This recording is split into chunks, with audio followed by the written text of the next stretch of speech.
குரோதி வருடத்தோட ஆனி மாதம் முடிஞ்சு ஆடி மாதம் தொடங்க போகுது. ஆடி மாதம் அப்படின்னாலே எல்லாருக்கும் பயம். ஆடி மாதம்னா மூட மாதம், ஆடி மாதம்னா கழுவடை, ஆடி மாதம் வந்தாலே நம்மளை ஆட்டி படைச்சிரும், ஆடி மாதம் வந்தால் குடும்பத்துக்கே ஆகாது, வீட்டில் ஏதாவது பிரச்சனை நடக்கும், இப்படிலாம் ஒரு பயம் அப்படிங்கிறது மக்கள்கிட்ட இருக்குது. அது உண்மை கிடையாது. ஒருவேளை ஆடி மாதத்தோட பலனை பார்க்கறதுக்கு முன்னாடி ஆடி மாதம்னா என்ன அப்படிங்கிறது முதல்ல புரிஞ்சுக்கோங்க. மக்கள்கிட்ட வந்துட்டு ஆடி அப்படின்னாலே பயம் இருக்கிறதுக்கு காரணம் ஆடி மாதம் பூட மாதம் அப்படிங்கிறதுனால கிராமத்தில் அதெல்லாம் கிடையாது. ஆடி மாதம் அப்படிங்கிறது புண்ணிய மாதம், அம்மன் மாதம். ஆடி பூரம், ஆடி 18, ஆடி அமாவாசை அப்படின்னு சொல்லிட்டு ஆடி மாதத்தில் ஏகப்பட்ட பண்டிகைகள் அப்படிங்கிறது வரும். இந்த ஆடி மாதத்தில் தான் பார்த்தீங்க அப்படின்னா அம்மன் கோவிலில் கூழ் ஊற்றுறது, பால் குடம் எடுக்கிறது, தீ மிதிக்கிறது, இந்த மாதிரியான விழாக்கள் எல்லாமே நடக்கும். அந்த மாதிரி மதுரை வீரன், சூளசாமி, ஐயாரப்பன், இந்த மாதிரி சிறு தெய்வ வழிபாடு, குலதெய்வ வழிபாடு எல்லாமே இந்த ஆடி மாதத்தில் தான் களகட்டும்.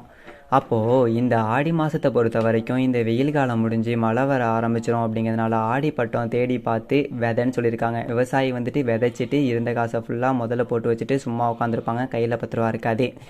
அதனால தான் இந்த மாதிரி மாதத்தில் தள்ளுபடி விலையில் பொருள்லாம் கொடுக்கறது. ஆடி மாதத்தை பொறுத்த வரைக்கும் நல்ல மாதம்தான், பீடை மாதம்லாம் கிடையாது. தெய்வத்துக்கு உகந்த இந்த ஆடி மாதம். இந்த ஆடி மாதத்தை நாம் நேர்மறை எண்ணத்தோடு கொண்டு வந்தோம் அப்படின்னாலே ஏகப்பட்ட நன்மைகள் அப்படிங்கிறது நிறைய நடக்கும். அப்படிப்பட்ட ஒரு புனிதமான ஆடி மாதத்தோட கிரகநிலைகள் அப்படின்னு பார்த்தீங்க அப்படின்னா, சந்திர பகவானுடைய வீடான கடகராசியில் சூரிய பகவான் இருக்கக்கூடிய ஒரு இடம், அதான் ஆடி மாதம் அப்படிங்கிறது. இந்த மாதத்தில் பார்த்தீங்க அப்படின்னா செவ்வாய் மாதம் முழுக்க குருவோட இணைஞ்சு குரு மங்கள யோகத்தை கொடுக்குறாரு ரிஷபராசியில். சுக்கிர பகவான் மாத தொடக்கத்தில் கடகராசியில் இருக்கார், 16ஆம் தேதி சிம்ம ராசிக்கு போகிறாரு. அதே மாதிரி புதன் கடகராசியில் இருக்கார், 5ஆம் தேதி அன்னைக்கு புதன் வக்ரமாகிறாரு.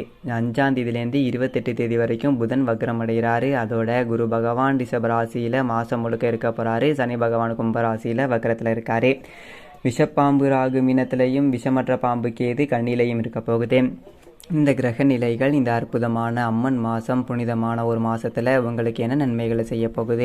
தனுசு ராசினியர்களே, உங்களுக்கு இந்த ஆடி மாதம் எப்படி இருக்குது அப்படின்னு பார்த்தீங்க அப்படின்னா, மாத தொடக்கத்தில் ராசிக்கு அதிபதி குரு பகவான் 6வது வீட்டில் இருக்கார். அதாவது 6ல் குரு அப்படின்னா ஊரில் பகைன்னு சொல்லுவோம் பார்த்தீங்களா. ஆனால் இந்த வாட்டி பெருசாக பகை அப்படிங்கிறது இல்லை. 1-2 பகை இருந்தாலும் கூட நாம் தான் ஜெயிக்க போகிறோம். அதனால் எதிராளிகள் எல்லாமே நம்மக்கிட்ட சரணடைஞ்சு போக போகிறாங்க. என்ன காரணம் அப்படின்னு பார்த்தீங்க அப்படின்னா, ராசிக்கு 5வது வீட்டுக்கும் 12வது வீட்டுக்கும் அதிபதியான செவ்வாய், உங்களுடைய ராசிதிபதி குரு பகவானுக்கு நெருங்கிய நட்பு கிரகமான செவ்வாய் அவரோட போயிட்டு இணைஞ்சிருக்காரு 6வது வீட்டில். அப்போது செவ்வாய் 6ல் போயிட்டு குருவோடு சேர்ந்துக்கிட்டு குருவை மங்களப்படுத்திடுறாரு. குருமங்கள யோகம் அப்படிங்கிற ஒரு யோகமும் செயல்படுது.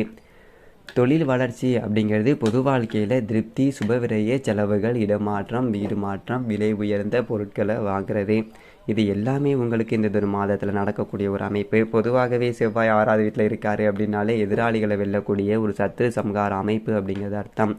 இப்போ குருவோடு சேர்ந்துட்டு இருக்காரு, குருமங்கள யோகத்தையும் கொடுக்குறாரு. அப்படிங்கும்போது தொழில் போட்டியாளர்களெல்லாம் வெல்லக்கூடிய ஒரு அமைப்பு. ஒரு கடை வச்சுருக்கோம், ஒரு பக்கத்தில் ஒருத்தன் உட்காந்துட்டு விலை கம்மியாக போடுவான், மட்டமான பொருளை கொண்டாந்துட்டு வியாபாரம் பண்ணுவான்.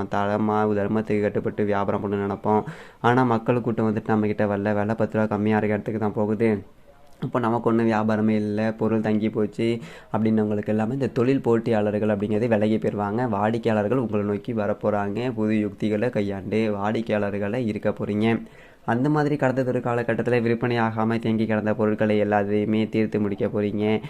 அந்த ஆடிக்கழிவுன்னு சொல்லிட்டு போடுவாங்க பார்த்தீங்களா, விற்காது பழசுப்பட்டு, அதெல்லாம் அந்த மாதிரி நீங்கள் போட வேண்டியதே இல்லை. அதேமாதிரி பழைய சரக்குகள் எல்லாமே தாராளமாக தானாகவே விட்டு தீர்ந்துடும். 10 ரூபா நமக்கு நட்டம் போட்ட முதல் அப்படிங்கிறதெல்லாம் வராது. ஏதோ ஒரு ரூபத்தில் எல்லாத்தையுமே விட்டு தீர்த்துட்டு 10 ரூபா லாபம் கம்மியாக வந்தால் கூட லாபம் அப்படிங்கிறது இருக்கும். அதில் எந்த விதமான ஒரு மாற்றமும் இல்லை. அதோட உடல் ஆரோக்கியத்தில் இருந்த பிரச்சனை அப்படிங்கிறது சரியாகும். ரொம்ப முக்கியமான ஒரு அமைப்பு இதுதான். ஏன்னா ராசிக்கு 4வது வீட்டில் ராகு இருக்கார். சுகஸ்தானத்தில் ராகு இருந்துட்டு உடம்பு விஷயத்தில் பிரச்சனை அப்படிங்கிறத கொடுத்துக்கிட்டு தான் இருந்திருப்பார். அடிக்கடி ஆஸ்பத்திரிக்கு போகிற மாதிரி இருக்கும், 10 ரூபா செலவு பண்ணுற மாதிரி இருக்கும். குறிப்பாக பெத்த தாயாகட்டும் உடல் ஆரோக்கியத்துக்காக கொஞ்சம் காசு பணம் செலவு பண்ணியிருந்திருப்பீங்க.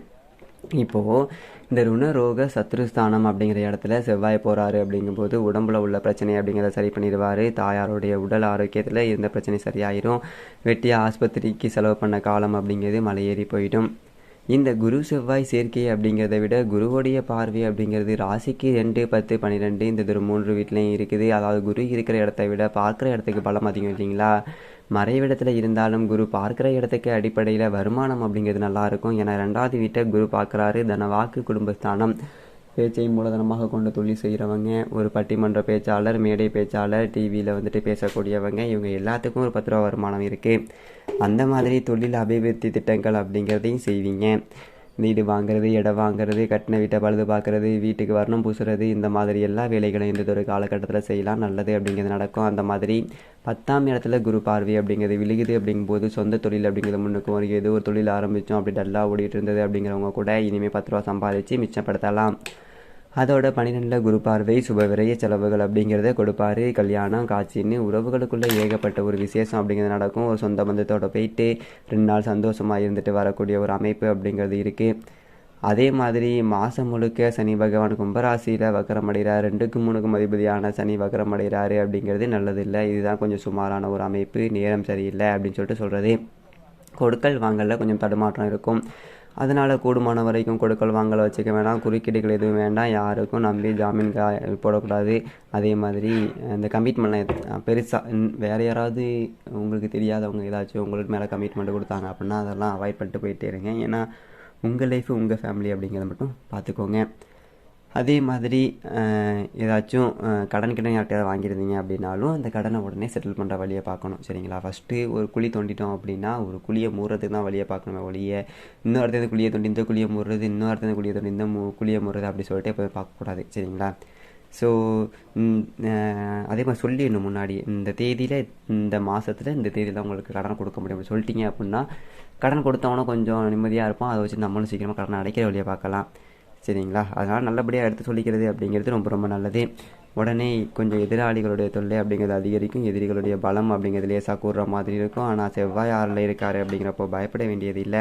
எவ்வளோ பெரிய எதிரிகள் வந்தாலுமே நாம் அழித்து சமாளிச்சுட்டு போயிடலாம். அதை பற்றி கொஞ்சம் பிரச்சனை அப்படிங்கிறது இல்லை. அந்த மாதிரி கடகராசியில் இருக்கக்கூடிய புதன் ஆடி 5ஆம் தேதியிலிருந்து 28ஆம் தேதி வரைக்கும் வக்ரம் அடைகிறாரு. 7க்கும் 10க்கும் அதிபதியாக இருக்கார். கேந்திராதிபதிய தோஷம் பெற்ற ஒரு கிரகம் வக்ரம் அடையுது, பலம் இழக்குது அப்படிங்கிறது ஒரு நல்லது. மறைந்த புதனால் நிறைந்த தன லாபம் அப்படிங்கன்னு சொல்லுவாங்க பார்த்தீங்களா? அந்த மாதிரி பொருளாதார பற்றாக்குறை அப்படிங்கிறது வராது. புது முயற்சியில் வெற்றி அப்படிங்கிறது கிடைக்கும். உத்தியோகம் பார்க்குற இடத்துலையும் பார்த்தீங்க அப்படின்னா ஒரு மேலதிகாரி உங்களுக்கு ஆதரவாக இருப்பாங்க. எப்போ காலி பண்ணலாம், எப்போ கிளப்பி விடலாம் அப்படின்னு இருந்த சக ஊழியர்கள் கூட இப்போ நம்மளை புரிஞ்சு நடந்துப்பாங்க, நமக்கு ஆதரவாக இருப்பாங்க.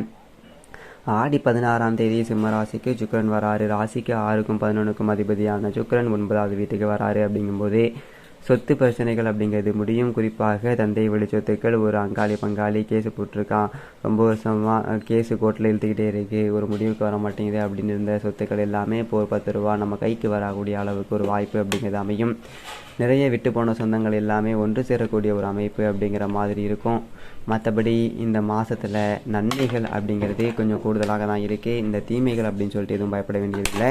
சின்ன சின்ன பிரச்சனை அப்படிங்கிறது வந்தாலும் கூட அது எல்லாமே தானாகவே சரியாயிடும். அதனால நம்ம பெருசாக அதை பற்றி ஒன்றும் அழட்டிக்க வேண்டியதில்லை. அது மட்டும் இல்லாமல் செவ்வாய் பகவான் பார்த்திங்க அப்படின்னா ரணருணரோக ஸ்தானத்தில் இருக்கிறதுனால உடல் ஆரோக்கியத்தில் கொஞ்சம் உடல் ஆரோக்கியம் அப்படிங்கிறது கொஞ்சம் மேம்படும்.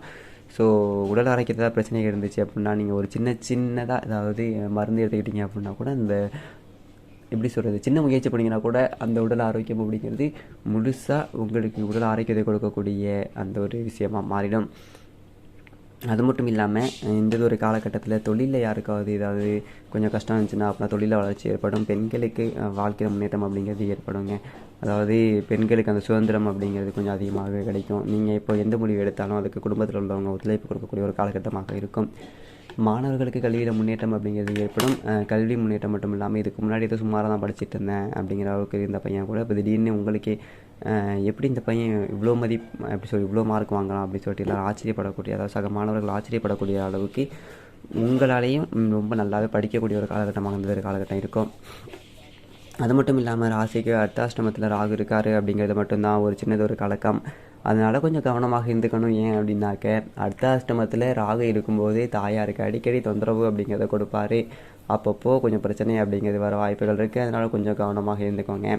இந்த ஒரு காலகட்டத்தில் கொஞ்சம் குறுக்கு வழியில் பணம் வர மாதிரி தெரியும். அதுக்கு ஆசைப்படாதீங்க. வந்தால் கூட வேணாண்டா, ஆளை விட்றா சாமி அப்படின்னு சொல்லிட்டு ஒதுக்கிக்கோங்க. ஏன்னா உழைக்கிற காசு எங்கள் உடம்புல ஓட்டல, எதுக்கு அடுத்தவங்க காசு நமக்கு அப்படிங்கிற மாதிரி கொஞ்சம் அதுலேருந்து கலண்டு வந்துடுங்க. சட்டவிரோத செயல்களுக்கு எல்லாமே வாய்ப்புகள் வரும். அதை பயன்படுத்தாமல் தப்பிச்சு வர்றது அப்படிங்கிறது தான் கொஞ்சம் புத்திசாலித்தனமாக இருக்குது. மற்றபடி பெரியதொரு பாதிப்புகள் எதுவும் இல்லை. தினமும் குளிச்சு முழுகிட்டு விநாயகர் பெருமான் வழிபாடு செய்யுங்க. வியாழக்கிழமைகளில் குரு பகவானுக்கு நெய் தீபம் ஏற்றுங்க. அமாவாசை நாட்களில் முன்னோர்களுக்கு செய்ய வேண்டிய ஒரு தர்ப்பணங்களை முறையாக செஞ்சுட்டு ஒரு 30 ஏழைகளுக்கு ஒரு அன்னதானம் பண்ணுங்க. இந்த ஆடி மாதம் அப்படிங்கிறது நல்ல மாதமாக இருக்கும். அப்படி இல்லை அப்படின்னா பறவைகளுக்கு தண்ணீர் வைக்கிறது, இல்லை பறவைகளுக்கு அரிசி போடுறது, எறும்புகளுக்கு அரிசி போடுறதுங்கிறதும் அன்னதானத்தில் தான் வரும். சரி, உயிரினங்களுக்கு ஜீவகாருண்யம் தான் முக்கியமே தவிர மனிதன் அப்படிங்கிற ஒரு உயிரினத்தை மட்டும் நம்ம பார்க்க முடியாது. எல்லா உயிரினங்களும் உணவு அப்படிங்கிற பசின்னு ஒன்று இருக்குங்கள்ல, பசி தவிர்த்தலே மிகச்சிறந்த ஜீவகாருண்யம். சரி, ஓகே.